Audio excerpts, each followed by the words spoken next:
Denver airport के नीचे 5 माले की बड़ी बिल्डिंग है which is said to be the headquarters of illuminati.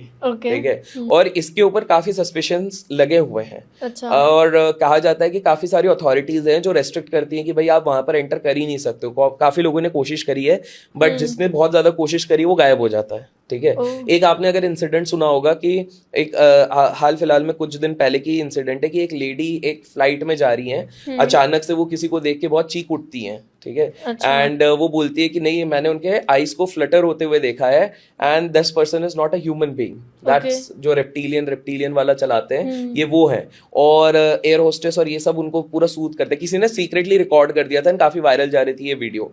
Interestingly क्या हुआ है कि एयरपोर्ट से वो निकलते वक्त उनसे सारे डिटेल लिया कि आप कहाँ रहते हो, कौन हो, क्या है, ताकि हम आपको कॉन्टैक्ट करें और हम आपको हेल्प कर सके। साइकोलॉजिकल कुछ इशू तो नहीं हो गया, ये हो गया। अब बाद में कुछ लोगों ने उनको फॉलो करने की कोशिश करी आफ्टर अ फ्यू डेज, और ये पता लगा कि अब उस लड़की का कोई नामो निशान नहीं है, उनकी फैमिली का कोई नामो निशान नहीं है। हर जगह से उनकी हिस्ट्री पूरी हट चुकी है, कहीं पर कुछ भी नहीं पता, उनकी स्कूल बुक्स तक उनकी हिस्ट्री हट चुकी है। तो माना जाता है ऐसी कुछ सोसाइटीज हैं जो कुछ सीक्रेट्स अपने साथ लेके चल रही हैं। दोज आर लाइक दो सीक्रेट ग्रुप्स जो ये सारी चीजें लेके चल रही हैं। It is in fact being said कि काफी सारे रिच लोग हैं जो बहुत अनयूजुअल चीजें करते हैं। सो बेसिकली ये सीक्रेट सोसाइटीज नॉर्मल ह्यूमंस ही होते हैं mostly, but they are being said कि ये शायद in collaboration with other entities भी वर्क करते हैं।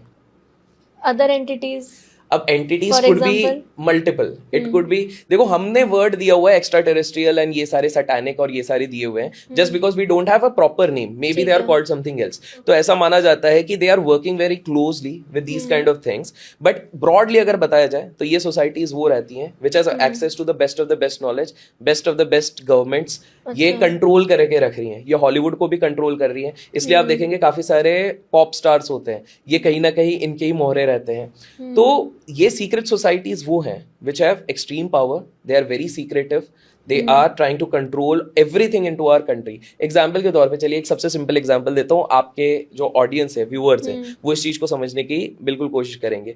अगर आप देखेंगे कि जब भी पूरी अर्थव्यवस्था या सारी चीजें नॉर्मल चलती है ना, तभी अचानक से कोई बड़ा सा एक डैमेज हो जाता है अनएक्सपेक्टेडली। 9/11 का अटैक हुआ था, इट वाज कंप्लीटली अनएक्सपेक्टेड। सारा ब्लेम वैसे लग गया टेररिस्ट ग्रुप पे, but that was unexpected. That time everything was at peak, सारा इकोनॉमी सब कुछ बढ़िया चल रहा था, अचानक से सब कुछ हिला। ठीक है, उसके बाद अगर आप देखेंगे 2020 में भी सब कुछ सही चल रहा था, अचानक से चाइना एक कोई चीज बना देता है, ऐसा स्पेकुलेट किया जाता है, जिसके चक्कर में सारी दुनिया की अर्थव्यवस्था हिल जाती है। रीजन ये रहता है because these people want to buy a lot of stake into a lot of companies at fair valuation। अब जब सब कुछ नॉर्मल चलेगा तो सारी चीजें डंप तो होंगी नहीं, तो अचानक